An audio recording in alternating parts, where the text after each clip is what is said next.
Puis le temps de l'embiner en bas du classement du groupe F de CFA2 pour la Lanterne Rouge Murettaine, laquelle, avec 9 points seulement en 6 matchs, voyait devenir quasi impérative la victoire lors de leur réception du voisin Saint-Albanais. De quoi expliquer les quelques intentions des locaux en début de partie, lesquels toutefois se heurteront assez rapidement à des visiteurs bien organisés et dotés de belles velléités dans le jeu, sans pour autant parvenir à réellement créer de véritables décalages au sein de la défense adverse.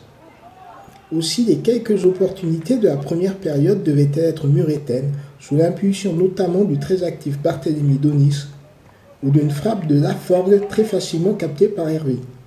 Le portier visiteur devait cependant être nettement moins efficace lorsque peu avant la mi-temps, l'avant-centre Blaugrana imposait sa puissance devant Johan Momi pour placer sa tête victorieuse.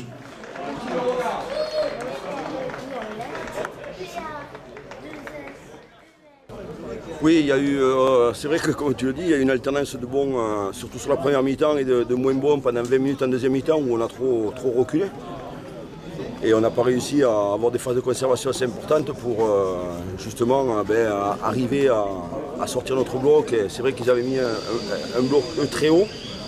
Bon, j'avais au début du match, je leur avais dit de les laisser aspirer un petit peu pour jouer dans leur dos. Ça aurait pu payer avant parce qu'on a eu l'occasion du 2-0, l'occasion du 3-0. Voilà, et après, on sait très bien que, surtout dans notre situation, que quand on ne les met pas, on prend une frappe de 25 mètres qui est contrée, qui va dedans. Mais derrière ça, on ne s'est pas démobilisé quand même, parce qu'on a encore eu derrière, même si on a souffert, attention, parce que cet Alban nous a donné une très bonne opposition.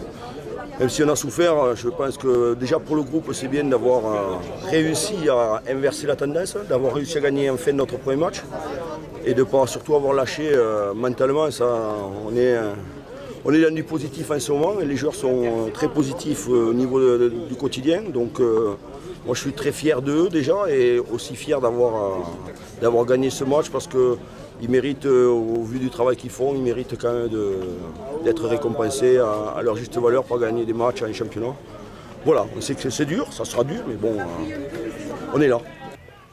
On retrouvait l'attaquant de pointe en tout début de seconde période, lequel prenait une nouvelle fois le meilleur sur son adversaire direct, mais butait sur Hervé fermant parfaitement l'angle.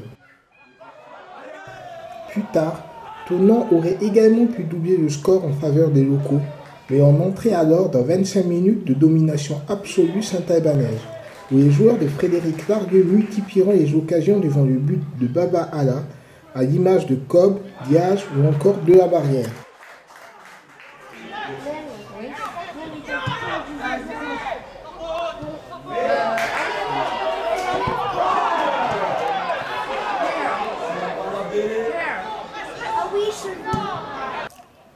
Mais il fallait finalement attendre la 70e minute et une frappe déviée de Guillaume Prader pour voir la marque revenir à parité.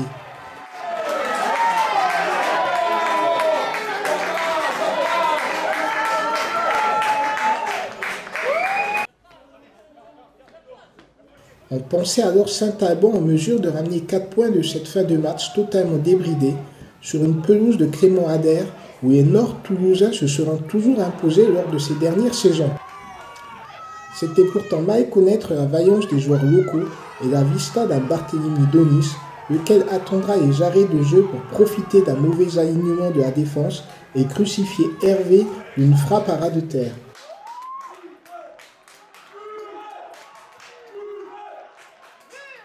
Oui, il y a déjà Nîmes dimanche prochain. Après, voilà, déjà, je pense qu'il ne faut pas brûler les étapes. La Coupe de France, c'est un plus. C'est bien pour les joueurs. Après, la vie du club, c'est le championnat aussi. Il faut conserver cet état d'esprit, préparer les échéances les unes après les autres, sans se focaliser sur un objectif plutôt qu'un autre. Voilà, on a travaillé toute la semaine sur Saint-Alban, on travaillera toute la semaine sur Nîmes, et après on travaillera toute la semaine sur Narbonne, et ainsi de suite jusqu'à la fin, quoi. Mais bon, avec un groupe qui travaille bien, et ça c'est la récompense aussi, c'est leur récompense du travail, quoi.